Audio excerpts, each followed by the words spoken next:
Hey everyone, and welcome back to another World of Warcraft video. Well, here we go. The next update to Battle for Azeroth has been announced. Tides of Vengeance, of course a bit of a reference, will be releasing sometime in the future, and it will be updating most of the established Battle for Azeroth systems with new content. There's a lot to cover, so let's hop in. First up, the war campaign. So, a new leg of the story has been added. Ian said that will have us interacting with important characters like Jaina, but also we're delving into some of the more complex characters like, say, Sarfang with his recent lore. Ian also mentioned Taronda would be involved, which is good because, you know what, I hope she feels kinda terrible. So, basically, we get a new leg of the Battle for Azeroth story, with the focus seemingly being on ramping up the faction war. Ian actually acknowledged that it can feel kind of distant currently, so with this patch, that's something that they want to kind of change up. Okay, next let's cover the world content, and all of this faction war stuff is reflected in the first new edition, which is Incursions. Now, these are basically Legion invasions, but they are faction-based, so one of the Horde zones will be, as an example, invaded by the Alliance. Regular world quests will be paused and new ones will appear.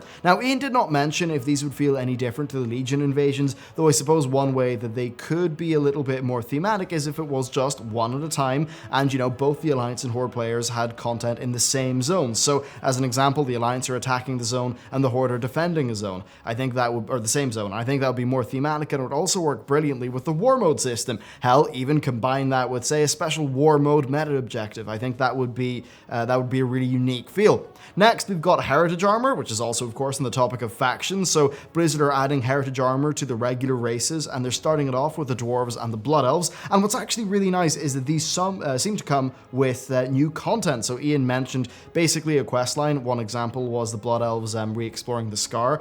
Now, you don't need any new rep. You just need to be exalted with your regular faction city rep, which most players, of course, will already be. So, yeah, there's two of those right now, and more will be on the way as time goes on.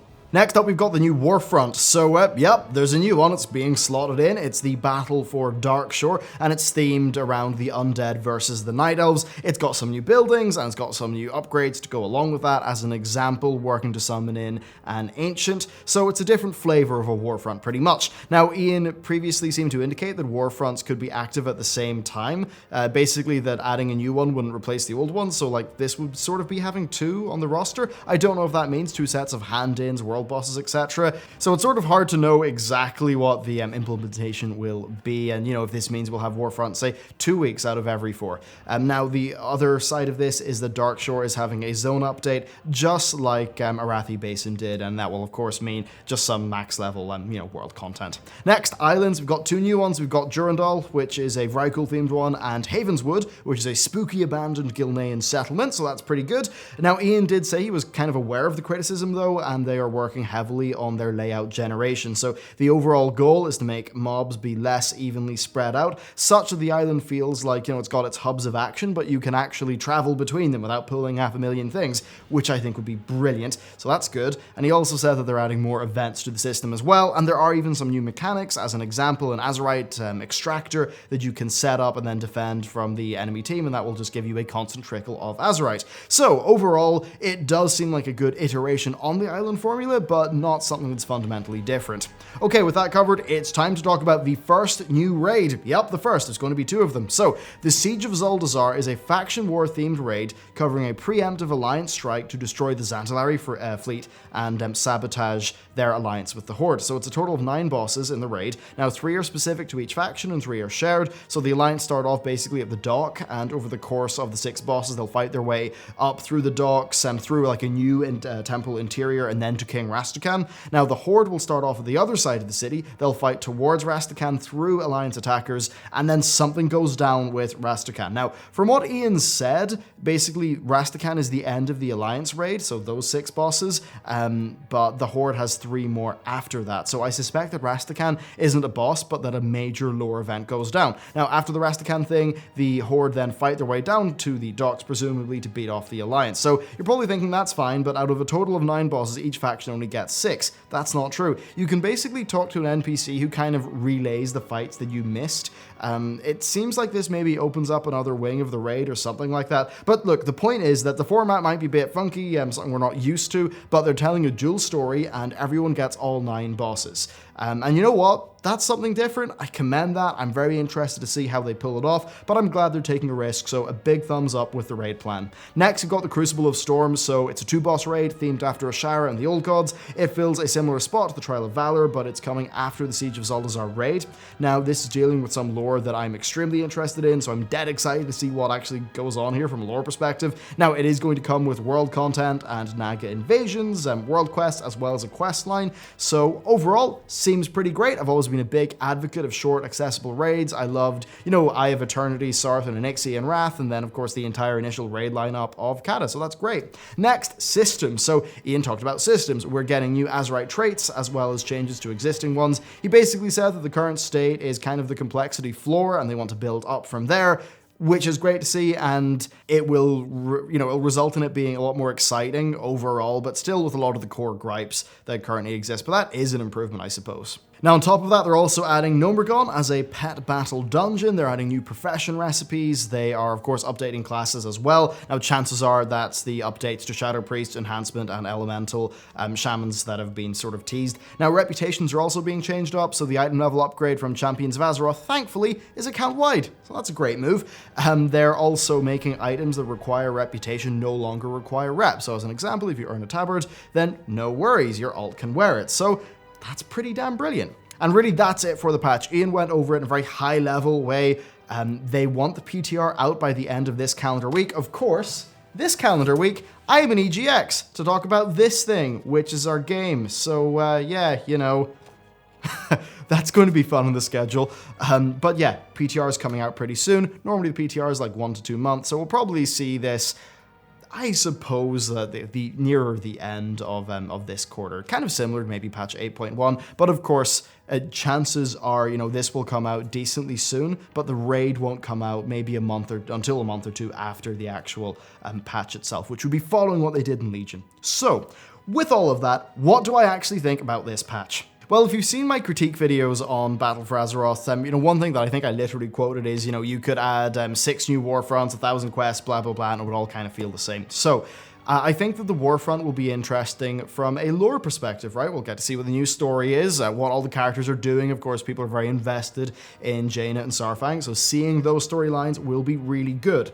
As for the actual, the gameplay of the war campaign, not exactly pumped about that, but because I really think that's where WoW's strengths are, but I'm definitely glad to see that that's being pushed forward. Hopefully we just get more set pieces, more sort of crazy big things. I think that would be pretty great to really bring the faction war into focus. Now, in terms of the invasions, or the incursions even, basically, they are Legion invasions. That is how Ian described them. And really, for me, Legion invasions in the Legion expansion were not exciting because ultimately they were just world quests. The reason why they were exciting is because of how their reward systems interacted with my broader goals with my characters. So what that means is that I think these Alliance and Horde incursions, they will be something that lots of people will do and take part in, and they actually will feel good because you'll be getting a big stack of rewards.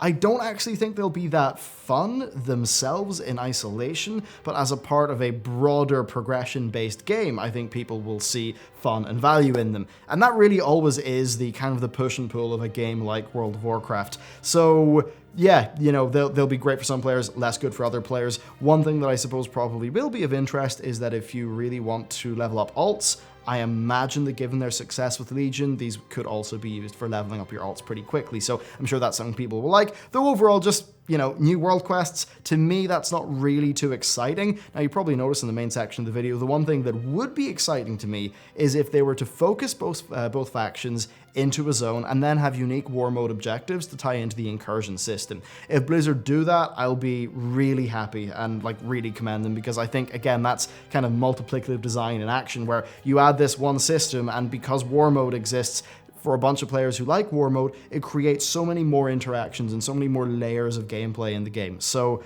yeah, I think that's potentially a really strong thing. As for the raid, you know what? It's going out there. It's trying something a bit different. I absolutely commend that. Could it be a bit awkward in its implementation because of this whole split thing? Yeah, could be. I totally accept that. But yeah, we're trying something new. I'm all in. Let's go.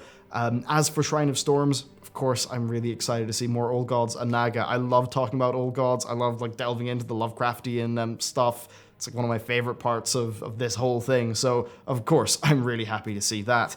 So, overall, what do I think now that I've ran through all that content?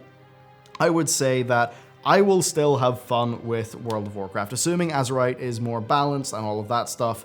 I'm just going to, do my weekly 2v2s, have a blast on that, maybe dabble in the raid here or there, and, not go full bore into the game. And I think because of that, and, you'll see for an upcoming video that I have planned that's kind of about how you can really tailor WoW in a way that is fun for you. I'm still going to have a lot of fun in the game. Thinking about, say, Preach, right? So Mike comes from a different perspective where a lot more things feel mandatory because it's like a mythic raiding scenario. I think a lot of the existing gripes still will exist, realistically speaking. Of course, that doesn't cover all players, though. So, I'd say if you're feeling a little bit, like, bored of Battle for Azeroth now, that's probably because you started playing the game, you went through the main content, you kind of had fun for a week or two, and now it's petered out. What I think will happen for this patch is you'll have another 1 or 2 weeks of, oh yeah, I'm back, I'm playing World of Warcraft, I'm seeing the incursions, I'm doing the war campaign. After that 2-week period, I think that's probably when you'll be like, okay, now I'm going to unsub until the raid comes out, or, just take a break. So I think that it will be a spike of, hey, there's some cool new things to do in World of Warcraft, and then that will sort of dip back down again because of the sort of deeper system things.